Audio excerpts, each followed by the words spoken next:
Hi viewers, আপনারা সবাই কেমন আছেন? আপনারা সবাইকে আমার নীলপরি বিনোদন থেকে আরেকবার স্বাগতম। তো ভিউয়ার্স, আমি আপনাদেরকে আজকে নিয়ে আসলাম অপু বিশ্বাস বুবলি দুজনের মুখোমুখি তর্কে। তো আসলে আমরা ঈদে এতটুকুই জেনেছিলাম যে সাকিব খান অপু বিশ্বাস জয়ের সাথে একসাথে ঈদ করেছিল দুজনে মিলে ওদের নতুন পরিবারে।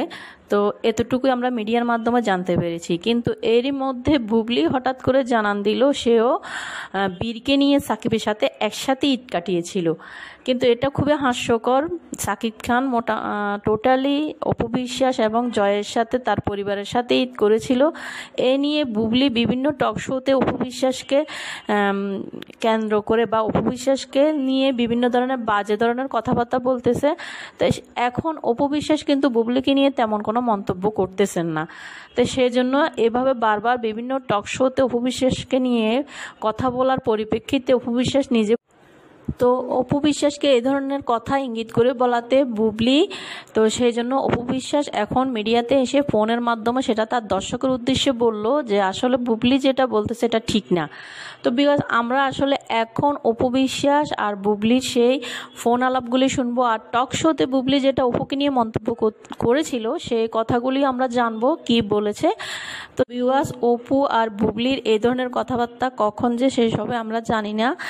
তো ওদের এই কথা, সেজাতের মা উনি যেটা বলেছেন যে আমি সেজাত এবং শাকিব খান আমরা একটা প্রাইভেট টাইম বা কিছু একটা টাইম কাটাচ্ছিলাম, সেই সময় হচ্ছে উনি এসেছেন। আসলে এই কথাটার ব্যাখ্যা দেওয়ার রুচি আমার নেই, কারণ প্রত্যেকটা মানুষেরই না একটা ব্যক্তি জীবন থাকে, একটা ব্যক্তিত্ব থাকে। ওই দিনটা হচ্ছে প্রথম রোজার দিন, একদম ফার্স্ট রোজা। তো ফার্স্ট রোজার দিন আমাকে আগেই বলেছিল আমার শাশুড়ি এবং আমার ননদ, আমি বেশ কিছু সময় ওরা দেখেছিল যে আস্ত খাসির একটা ডালা পাওয়া যায়, যেটা আমার বেশ কিছু ফেসবুক বা কোনো একটা জায়গায় প্রমোশনালি আমার ননদ আমার শাশুড়ি দেখেছে। তো সেই সুবাদে বিগত 7-8 দিন থেকেই আমাদের আলোচনা হচ্ছিল যে প্রথম রোজার দিন কিন্তু তুমি আমাদেরকে আস্ত খাসির ডালাটা খাওয়াবে, ওকে? তো আমি বললাম যে আচ্ছা ঠিক আছে। তো যেহেতু এটা একটা 3 to 4 days এর একটা প্ল্যানিং থাকে, তো যাদেরকে আমরা অর্ডার করব, তো ওই রকম ভাবেই আমি অর্ডার করেছি এবং ওদেরকে আমার বলা ছিল যে খাসিটা আমি নিজে হাতে কিনে দিব, তাহলে তোমরা ইয়ে করতে পারবে।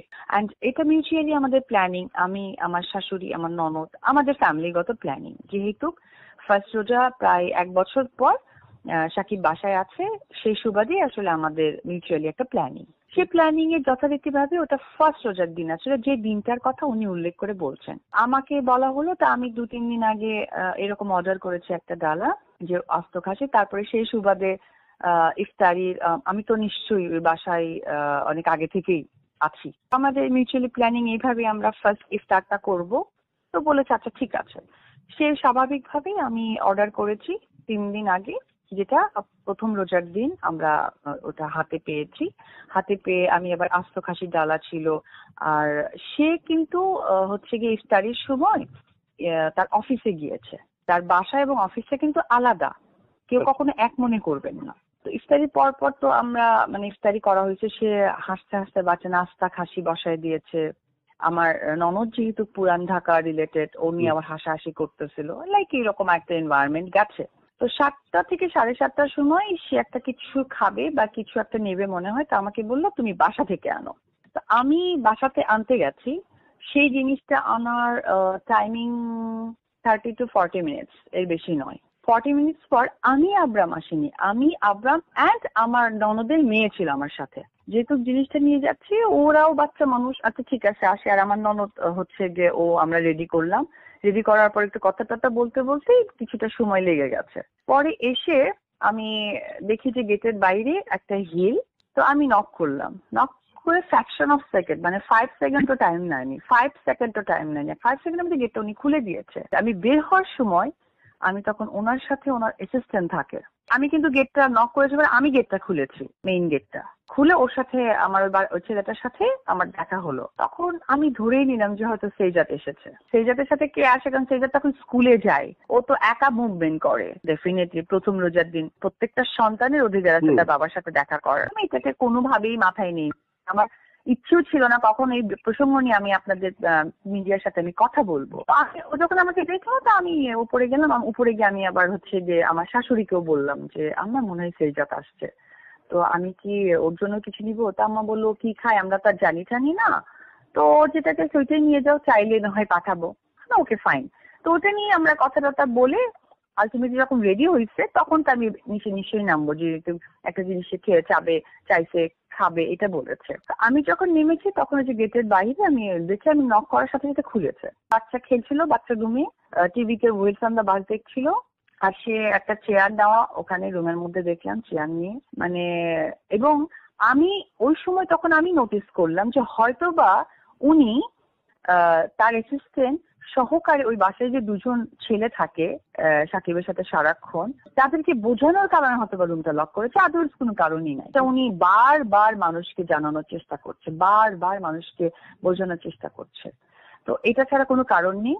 আর উনি যেটা বলেছেন আমি আবরাম না, আমার সাথে আমার ননদের মেয়েটাও ছিল নামিরা, ঠিক আছে, কারণ আমি তো বাসাতেই ছিলাম, আমি হঠাৎ করে ওনার জন্য আসি নাই, তো উনি যেটা মানুষের কাছে প্রুফ করতে চান, ভেরি অড। হ্যাঁ, আর সব থেকে ইম্পর্টেন্ট ব্যাপার হচ্ছে উনি নিজে ছোট হচ্ছেন নাকি কাউকে ছোট করার চেষ্টা করছেন আমি জানি না, আমি খালি এটুকুই বলবো ওনার উদ্দেশ্যে, যদি ওনাকে নিয়ে ওনার নামটা ধরায় ওনাকে নিয়ে কথা বলার বিন্দু মাত্র রুচিতে আমার আসে না, এখন আরো আসছে না, কারণ যেখানে সেজাত থাকে সেখানে বারবার উনি আজকে বিগত 1 বছর ধরে একই ওয়ার্ড বারবার উনি রিপ্লাই করছেন যে আমরা একটা কোয়ালিটি টাইম।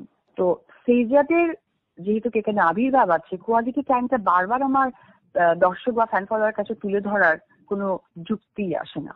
একটি সন্তানের পরিপ্রেক্ষিতে অনেক কিছুই আমরা সবাই দর্শক থেকে আমরা সকলেই অ্যাডাল্ট এবং বুদ্ধিমান, এবং উনি বেশ কিছু জায়গায় উল্লেখ করছেন তার সন্তান নাকি তাদের কোয়ালিটি টাইম করার জন্য নিজেই চলে যায়। সন্তান নিছকে এতটা ছোট, কোয়ালিটি টাইম সম্বন্ধে ফ্যান ফলোয়ার ছাড়া আপাতত সন্তান বোঝার ক্ষমতা হয়নি। তো আসলে এটা কি উনি একজন কর্পোরেট ব্যক্তিত্বকে ছোট করতে চাচ্ছেন নাকি উনি নিজে ছোট হচ্ছেন আমার বোধগম্য আসে না। বাট উপর আল্লাহর কাছে, আল্লাহ তাআলার কাছে আমি প্রে করি আল্লাহ যেন ওনার হেদায়েত দান করে। আজকে আমি আন্তরিকভাবে দুঃখিত, লজ্জিত এবং মর্মাহত যে আজকে আমাকে আমার কাজ, আমার সিনেমা, আমি অপু বিশ্বাস বা উনি একজন এত বড় সুপারস্টার, সাথে উনি একজন কর্পোরেট পার্সোনালিটি, এই ধরনের প্রসঙ্গের কথা না বলে, যেটা একান্তই আমাদের একটা পার্সোনাল টাইমিং নিয়ে আমাদের বিশ্লেষণ দিতে হচ্ছে, আমি সত্যি লজ্জিত।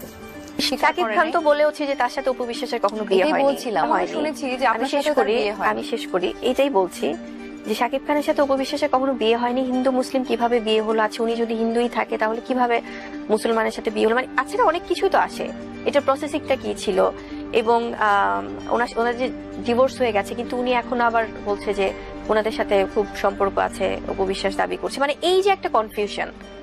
তো আমি তো এই জন্য যখন আমার ব্যাপারে ওই জিনিসগুলো আসে তখন আমার কাছে খুব নর্মাল লাগে যে আসলে তার মানে যেহেতু মানুষটা শাকিব খান, তার মানে এখানে এনিথিং ক্যান হ্যাপেন, মানে যে কোনো স্টেটমেন্টই আসলে আসতে পারে। বর্তমান ভবিষ্যৎ কি হবে সেটা আমরা কেউ জানি না, এবং আমরা যখন একসাথেও আমরা অনেক কিছু শেয়ার করছি, আমি কিন্তু তোমাকে শুরুতেই বলেছি যে আমাদের দাম্পত্য জীবনে শুধু আমাদের না, আমাদের সবার জীবনে অনেক কিছুর মধ্য দিয়ে আমরা যাই।